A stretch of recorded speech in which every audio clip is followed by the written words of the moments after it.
Kita mengetahui jenis nangka yang akan kita rawat, hal pondasi utama yang harus kita perhatikan adalah media tanam, di mana kita menyiapkan tanah segembur mungkin agar dengan tujuan ketika kita menanam untuk yang pertama kalinya itu agar akar mudah untuk berkembang.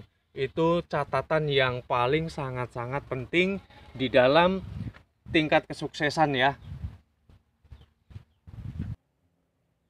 Hal berikutnya yang harus kita perhatikan adalah proses penyiraman.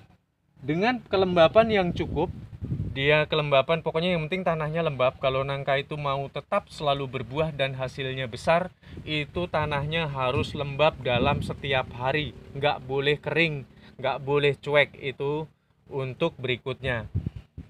Dan tidak kalah penting paparan sinar matahari seperti ini. Kemudian paparan sinar matahari itu merupakan satu peranan yang penting di mana agar pohon dapat mereproduksi makanannya, tidak ada masalah di dalam berfotosintesis. Kayaknya hal sepele tapi ini banyak sekali juga yang meremehkan, tapi sebetulnya ini adalah pondasi keberhasilan juga. Karena kalau dia proses memasaknya dia terhambat lah, bagaimana dia akan berkembang. Hal berikut yang harus diperhatikan juga, ini jarak antara pohon yang satu dengan pohon yang lain. Jadi lagi-lagi ke masalah proses makanan untuk pohon itu sendiri. Ini dapat kita lihat di tanaman sekeliling nggak ada kan, jauh, dia mempunyai jarak yang jauh. Sebab kalau nanti dia berhimpit-himpitan, dia akan berebut makanan sehingga nanti asupan yang akan dikonsumsi dalam setiap hari dia akan kurang nutrisi ya, sehingga nggak mungkin pohon kalau berhimpit-himpitan dia akan dapat berbuah lebat. Nah ini terutama yang di wilayah-wilayah apalah yang lahannya sempit ya, harus betul-betul memperhatikan aspek-aspek yang sudah disampaikan. Kemudian diadakannya satu pruning itu merupakan sebuah pemicu tingkat keberhasilan juga, sebab dengan adanya pruning tujuannya adalah agar pohon yang kita rawat tidak salah menempatkan hasil makanan ketika dalam berfotosintesis. Hasil dari pruning sendiri juga dapat mencegah terjadinya datangnya hama, terutama kutu pada buah ataupun tanaman. Demikian juga kupu-kupu putih ya. Kupu putih yang bekasnya itu seperti ini. Ini bekas-bekas kupu putih nih ya.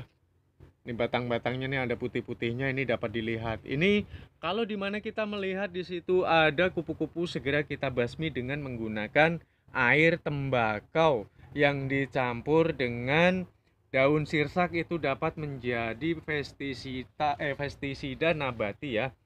Jadi nggak pakai bahan-bahan kimia gitu.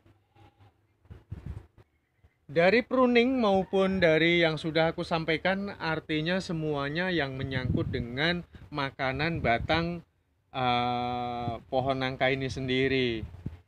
Terus setelah melakukan pruning, jangan lupa lakukan selalu pembersihan di areal akar ya. Dia tetap usahakan selalu bersih seperti ini dengan tujuan agar meminimalisir dengan datangnya hama seperti semut, kupu putih, kupu yang coklat itu, terus kemudian ada kutu tanaman. Itu sangat rentan banget ya. Sebab nanti kalau ada kupu-kupu itu dapat menjadikan ulat. Nah ini biar simpel aja. Hal berikut nih, untuk memaksa pohon agar lekas berbuah atau jikalau sudah lama tidak berbuah, ini lakukan sebuah penyayatan pada batang. Hal yang sepertinya tidak masuk di akal, tapi inilah proses di dalam aku merawat pohon nangkaku ini sehingga buahnya tidak pernah telat, ini selalu berbuah. Yaitu aku adakan proses pelukaan seperti ini dengan tujuan adalah menghambat dengan adanya turunnya nutrisi yang sudah dihasilkan pemasakan klorofil daun ya di dalam berfotosintesis. Jadi makanan tanaman kita ini adalah dua. Yang pertama adalah air yang diserap ketika berfotosintesis. Yang larut dia dapat melarutkan karbon dioksida. Itu artinya yang terakhir adalah pupuk, itu sangat penting. Dengan adanya pupuk itu dapat menciptakan humus ataupun nutrisi seperti yang dibutuhkan oleh tanaman-tanaman ya. Dia membutuhkan pupuk organik di mana dapat mengundang bakteri baik untuk menciptakan satu pembusukan, sehingga pembusukan itu dapat menciptakan karbon dioksida yang nanti bakal diserap bersama air. Karbon dioksida tersebut akan naik ke atas dan kemudian setelah sampai di atas, memenuhi atas agar dia tidak mudah lagi untuk turun, maka kita lakukan dengan sistem penyayatan seperti ini gitu. Terus kalau ada nih buah pejantan yang sudah membusuk seperti ini, dia sudah selesai mengerjakan dalam penyebaran nih benang sari, maka harus segera kita petik karena dapat mengundang hama merutu ya. Ini harus segera kita buang, kita singkirkan.